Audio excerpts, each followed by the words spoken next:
often as a reflection. I don't know why I'm talking like this. Often as a reflection.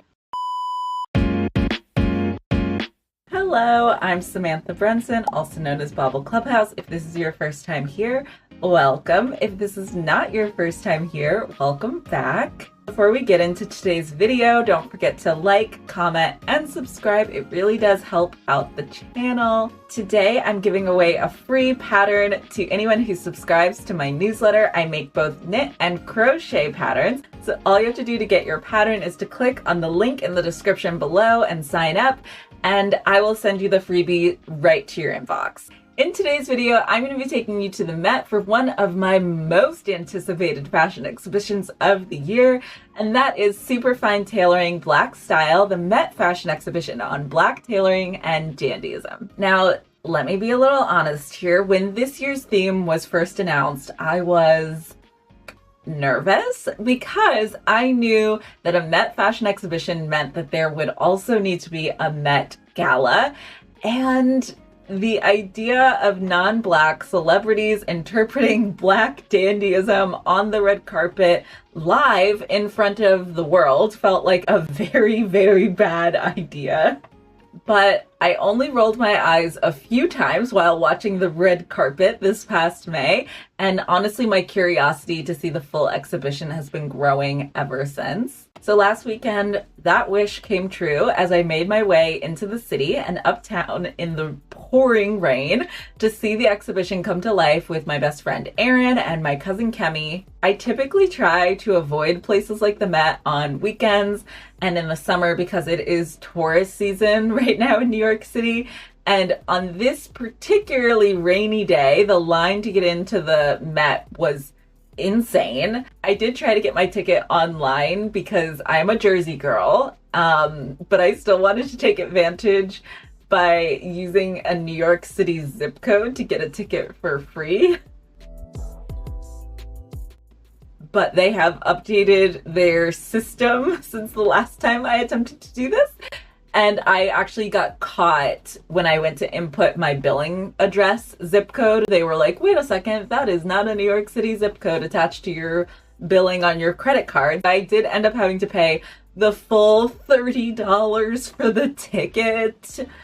So 2 steps into the exhibition, they addressed something that I thought would be completely ignored in this year's exhibition. I actually did an entire Instagram story yelling at them prematurely.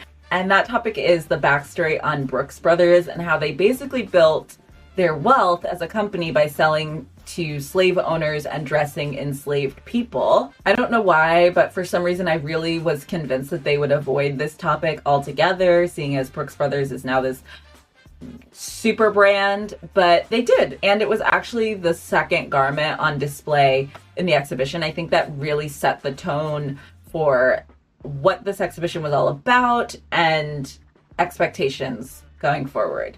I honestly don't know why I ever doubted them, because this exhibition was actually based on the brilliant book by Monica Miller, which is Slaves to Fashion, Black Dandyism and Styling. The exhibition opens with a section called Ownership, and that focused on the way enslaved African Americans were dressed, often as a reflection of the slave owners' wealth and power. It was a sobering way to begin, but it really set a solid foundation and a necessary backstory for where the exhibition was going. Then the show moves into Disguise, which was a section that had me absolutely captivated. One of my favorite stories in this section was that of William and Ellen Craft, a couple who escaped slavery disguising themselves and using dress as a form of protection.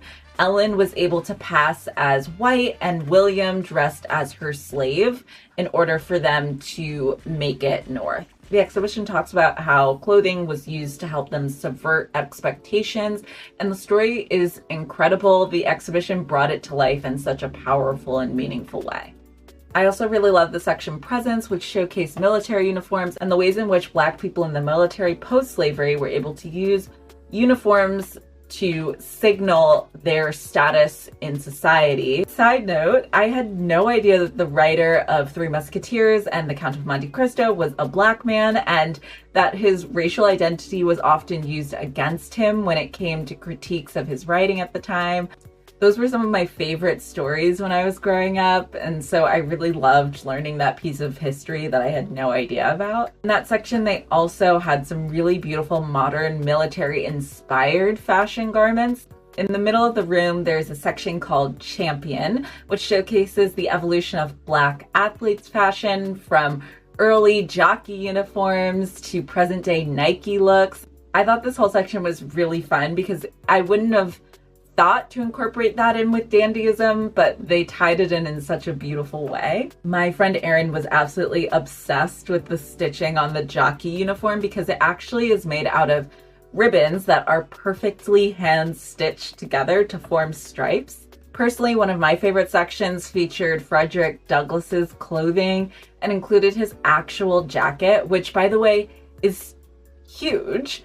I don't know why, but I always pictured him as being like an average sized man. I think it's because all of the photos that I've seen of him have just kind of been like from the waist up. But seeing his coat in person really brought home his physical impact and how he must have really just commanded a room when he walked into it. I found it to be really inspiring to see that in person. We also had a few Zoot suits on display. I really wish that this section had been larger. The two garments that we got were amazing, but I did want to see more because there's so much rich history in that era of fashion. The HBCU fashion section was really a nice surprise. I got to see one of my personal favorites, which is the Morehouse collaboration that Ralph Lauren did a couple years ago. The Ralph Lauren Morehouse sweater is one of my white whales. I would love to own that sweater one day, even though it's menswear. I think it's just so perfect. The fashion house did such a beautiful job with that collaboration a few years ago, and I really loved seeing it in person. Speaking of the Morehouse collaboration, there were a bunch of modern pieces on display too. They featured a bunch of Virgil Abloh's works, including a ton of his Louis Vuitton collections. I was really happy to see him honored on such a grand stage. I loved seeing the full set of Telfar bags, with the exception of the wallet. The wallet wasn't on display, but everything else was, and it was next to Andre Leon Talley's custom Louis Vuitton luggage set, which I thought was just a lovely place for it to land. I couldn't help but wonder if the ALT pieces that were on display were the same ones that were sold at the estate auction from a few years ago. If you want to see my video on that auction, it's on the channel and I'll link that in the description below. Go watch that first and then come back to this video and let me know if you spot anything that was in that original video. I'm still so curious about who bought ALT's pieces and if any of those ended up on loan for this exhibition. A crowd favorite at this show was one of Prince's ruffled shirts, which was on display. I think the whole show did such a brilliant job of describing a dandy in different ways. Because I'm a yarny, we have to talk about the few but mighty knitwear pieces that were there. My favorite was a shirt that was from the 70s. The shirt had crochet inserts in the seams. I've always been such a huge fan of this technique, and this was a fantastic example of it. All right, let's very quickly talk about some of the things I didn't love from the show, because that list is super short. The section's gonna be so tiny. First up, the lighting. I understand that garments and historical artifacts need to be protected, but the lighting and I think maybe the black room also added to this. It made it really hard to see the details in the garments, especially with the garments that were displayed really high up. I understand that having the garments on different levels is beautiful and striking, but as a fan of fashion, I really hate when exhibitions do this because I can't see anything. All right, well, that might be just like a little bit dramatic, but it's true. And if you're going to do that, then that brings me to my second complaint, which is the exhibition book. The book. And I almost hate to bring this up because this book is a solid 8 out of 10. It is seriously so much better than the books that they have done in previous years. There's none of that collage photography that they were doing for a few books. If you know, you know, but it is one of my biggest gripes, and I will digress before I go down an entire rant and tangent. This particular book was actually done by Monica Miller, the same author of the book that started the exhibition, inspired the exhibition. This is actually a book that I think I'm going to read, even though it's pretty mighty. And I typically get these books and just flip through them, but I am actually going to read this book. It's beautiful, but it is in my flaws section because the photography, all right? If we can't get super close to the garments, or the lighting has to be super low in a fashion exhibition, then the photography in the book just needs to be better. Some of the photography in this book is stunning. Like, these images are beautiful, so good. White background. If you're shooting something that's black, having a white background is lovely. But then there are other images in this book. Let me see if I can find it. Oh, well, this is an example. This isn't even the one I was thinking of, where I can't see anything. And I think it's because the paper that they chose is matte. And so, which it has a beautiful feel, but it makes it really impossible to see anything. I mean, this is Frederick Douglass's jacket, and I'm positive that this is not showing up on camera at all. It's also not showing up in person at all. I would have really loved to have a clean image of this garment, and I don't. And for the price of these books, they are pretty expensive. I need better photos. So I'm sure that the team is already in planning mode for next year's exhibition, and I'm also positive that you're not going to see this video at all. But if you do, clean photos, clear paper, white backgrounds, think of it as a historical, like, document rather than as, like, your art project. But again, Monica Miller did a really, really beautiful job with this book, and I'm not mad that I bought it and that I own it because of all of the value that it brings. Also, in case you're curious, because I really love the underside of a book, this is perfect. This is so perfect. It's got a fabric covering. This feels almost like a label inside of a suit jacket. Gold writing on the binding. I think it's very beautiful. Keep the art to the cover and let the inside just be images of your garment, but I digress. Okay, so back to some pros. I want to give a huge shout out to Tanda Francis, the sculptor behind the mannequins that were used in the show. They were custom designed for this show, and they were a standout feature of the exhibition.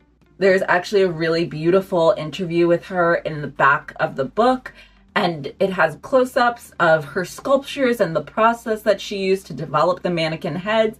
If you get the book, I highly recommend that you flip to the back and read through that interview because I found it to be so interesting. There's something incredibly powerful about seeing the same face reflected back to you across hundreds of years of fashion history. I hadn't really given too much thought into what I was expecting the mannequins to be, but I think if I had to have put it down into paper, I was expecting them to go with headless mannequins or formless, shapeless ones. But the decision to use Tanda was genius, and it really made the entire show for me. So this exhibition isn't just about fashion. It's about resistance, about self-expression through the lens of fashion. I walked away from the show feeling so much more emotional than I was expecting to be. Overall, it is an incredibly powerful show.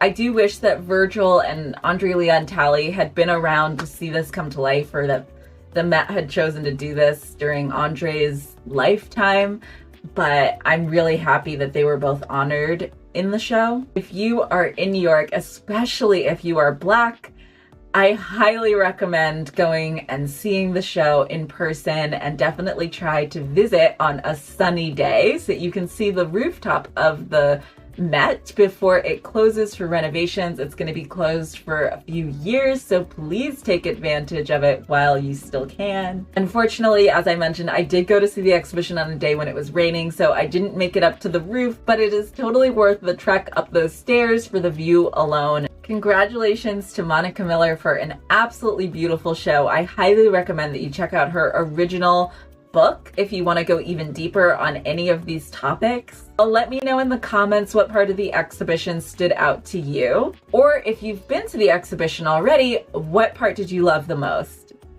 Until next time, bye! Bye!